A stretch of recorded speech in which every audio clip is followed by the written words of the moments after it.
Good day. My name is Tyler Muffley. I'm a urogynecologist at Denver Health and Hospital Authority in Denver, Colorado. Today I'm going to be discussing how to be a successful fellowship applicant. I have no financial disclosures. At the conclusion of this lecture, you should be able to describe the characteristics of a successful applicant to FPMRS and understand the timeline for applying to FPMRS. Why do urogynecology? There will be no shortage of older American women in the near future. With 15,000 baby boomers retiring each day, pelvic floor disorders are quite common. Personally, the field can be very rewarding. In the operating room, urogynecology is similar to civil engineering, where you build bridges in the pelvis. Surgeries can be done laparoscopically, robotically, or vaginally. With the continued national decline in the number of vaginal hysterectomies performed each year, it is not surprising that the urogynecologist has become the expert vaginal surgeon at many institutions.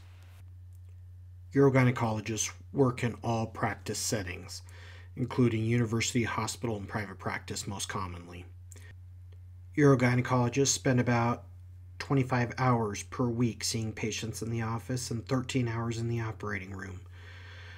Other duties include academic responsibilities, administrative time, hospital rounds, etc.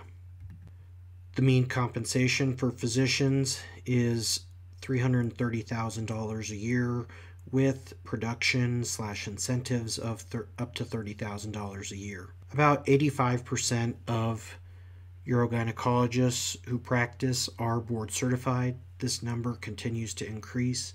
If you're thinking of not being board certified and doing urogynecology, ask yourself what you will say when a lawyer sits you down after you have a complication and asks you why you are doing these procedures as a generalist when you cannot control the complications afterwards. The first thing that we'll do is look at what attributes applicants can bring to the table that lead to matching, and then what do fellowship directors desire out of their applicants. This is some of the oldest data on the FPMRS match in its current iteration, and you can see that urogynecology has had low match rates consistent with other subspecialties in the past. Here you can see the 2020 match rates for the last fellowship match year, and we can see that 82% of applicants matched into FPMRS. So 56 people matched and 68 people applied, and this was one of the more successful years for matching applicants and residents, and we attribute this to the increasing number of programs. So on the left you can see the 2016 year match, and on the right the 2020 match. You can see that the number of programs have increased rapidly during this time, up to 61 programs, and that some of them did not fill in 2020. The number of positions has increased proportional to the number of programs, and some of those positions didn't fill as well. And lastly, the number of applicants has decreased a little bit in the last 2 years, down to about 68 people. Looking at the raw numbers now, we can see that the number of U.S. grads and all applications was about 50 and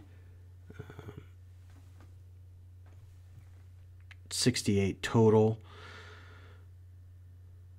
This is reflective of prior years. We also see that the number of positions for this year was 65, and this has increased as the number of fellowship programs has increased, as we said.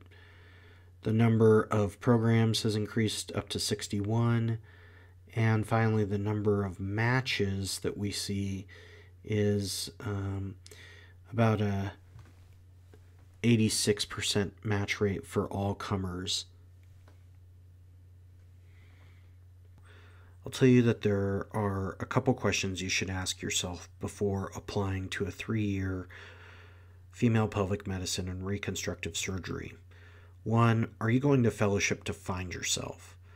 Fellowship is not the time or place to dabble in something and try it out and potentially take a spot from somebody else who might be dead set on urogynecology. Number next, are you ready to be a subordinate for 3 more years? You are going to be doing scut work and article review, and you are going to be the workhorse of your service. And then lastly, there was a study back in 2008. Are you willing to sacrifice $1.5 million in salary that if you invested the difference between the fellow salary, the PGY 5, 6, 7 salary versus what a general OBGYN conservatively makes to go to fellowship? If you invest that difference over the course of 20 years conservatively, it turns out to be about $1.5 million. Now that you've made your mind up about applying to urogynecology fellowship, it's time to start working on it. Get to know the people from the urogynecology field, not only within your institution that you're training at, but also outside. Practically, Urogyne is a very small community. Fellowship directors, faculty, current fellows, other applicants, you'll see these people all the time for many, many years to come.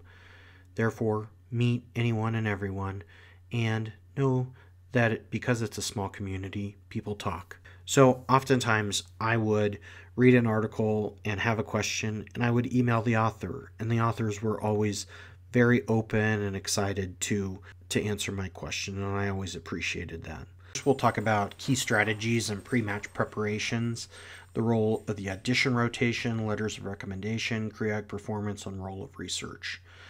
So this is a picture of me over 15 years ago with my fiance who became my wife when I was at Mayo Clinic. I went and did an audition elective there, had a great time, met tons of people. I did this because I did not have any fellowships at my residency. Very few applicants do an audition rotation prior to the match, and it was non-significant for matching versus non-matching. Doing it in your 3rd year of residency and going to a reputable place like Cleveland Clinic, Brown, Mayo, and many others provides an excellent opportunity. Fellowship directors understand that an away rotation is difficult to set up and to travel to. Therefore, it is not a requirement. Becoming a member of the Society of Gynecologic Surgeons and the American Urogynecologic Surgery, attending their annual meetings is a good way to network and get in touch with professionals from your field.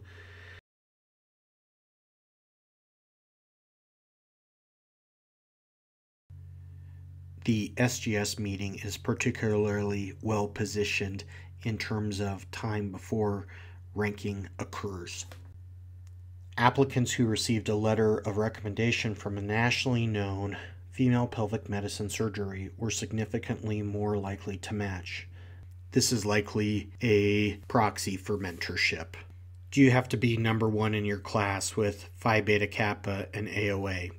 Well, comparing differences between applicants according to subspecialty, we found that female pelvic medicine and reconstructive surgeons had some of the lowest rates of AOA and Phi Beta Kappa, whereas REI had the highest rates. Research publication was common among matched subspecialist applicants, with about half of FPMRS applicants having published 1 to 3 peer-reviewed manuscripts prior to matching.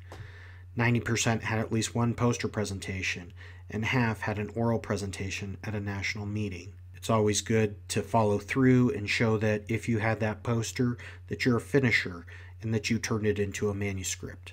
About 49% of applicants applied to 21 to 25 programs.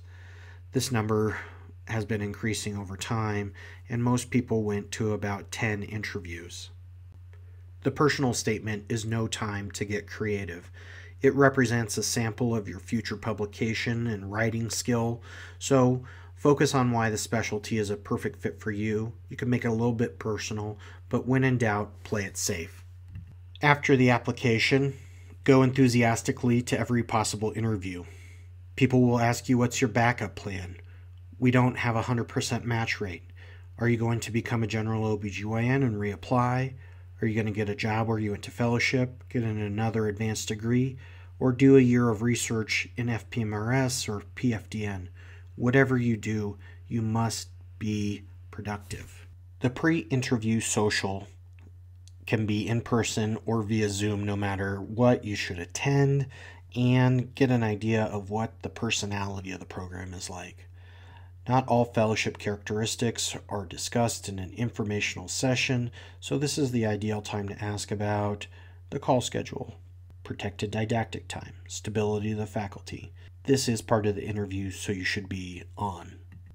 Interviewing via Zoom is less than ideal, but the interview is the only chance to impress programs in person after you've caught their interest on paper. Therefore, it's important to prepare for every interview. You most likely need to do some research about the program, ask around, look up their former fellows, look at their website. Make sure you follow up with a thank you email to the reviewers, and if you like the program, reach out again.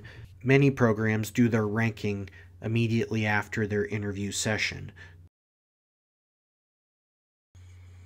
After the interview, write down your notes, what you thought of everything. You'll be doing multiple interviews, and so sometimes they blend together. I would rank each program as you see fit, and no matter what you're told by any program director or chair, or no matter what letter you get sent stating how glad Program X would be to have you as a fellow, make your rank list. Speaking to the applicants amongst yourselves, either on a Facebook, Twitter, Foursquare, Friendster, Napster, is helpful when one program sends out letters to multiple applicants saying that you're very special. One of the first references I suggest is going to augs.org under the education and interview dates, match process, key application dates. This is a commonly updated calendar that's important to watch. The next reference I suggest is going to the AMA FRIDA site. Just like it lists OBGYN residencies, it also lists female pelvic medicine and reconstructive surgery programs. This can be helpful for a list of information, and you just click on the title and you're able to get stats and figures. Another excellent resource is the ACGME public directory. This can tell you if a program is officially certified, or if it is under probation, or is a brand new program. This is helpful information in weighing your desires. You'll need to register with ERAS as well as the NRMP. The best time to apply is during your third year of residency. If for some reason you decide to take a break between residency and fellowship, make sure that there's not a big gap, and preferably have an explanation about why you did this.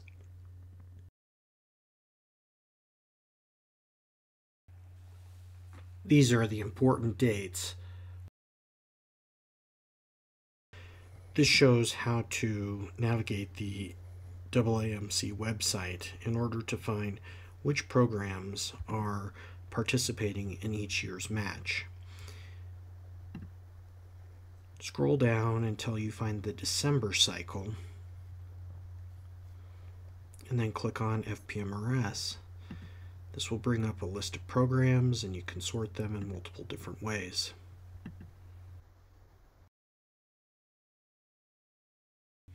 Ranking and matching. Things to put into consideration when building your rank list are the quality of the program, the importance of teaching, research opportunities, location, salary and benefits, and the happiness of their current fellows.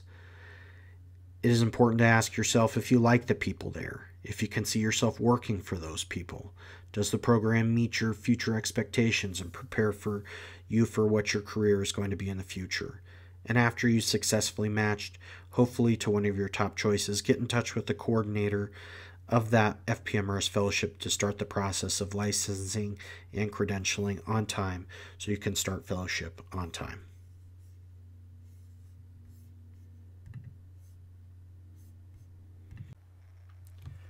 Some tips would be, if you're an OBGYN, apply to the AUGS Resident Scholar Program in PGY3. Get to know the Urogyne community at local and national levels. Complete and publish your research. Save your pennies to apply. It's not an inexpensive process, even if you don't travel. And have a backup plan in place. Fellowship recruitment and selection is crucial for the fellowship programs and the applicants alike. Considerable time and money go into investing in the process, and no applicant is guaranteed success, but those with superior preparations are likely to gain acceptance. I'm happy to answer any questions or concerns that you might have. I'm sorry we couldn't do this face-to-face. Don't hesitate to email me. Thank you. So I'm thrilled that you want to go into urogynecology. It's a fantastic and rewarding specialty with delightful patients and a real mastery of benign gynecology.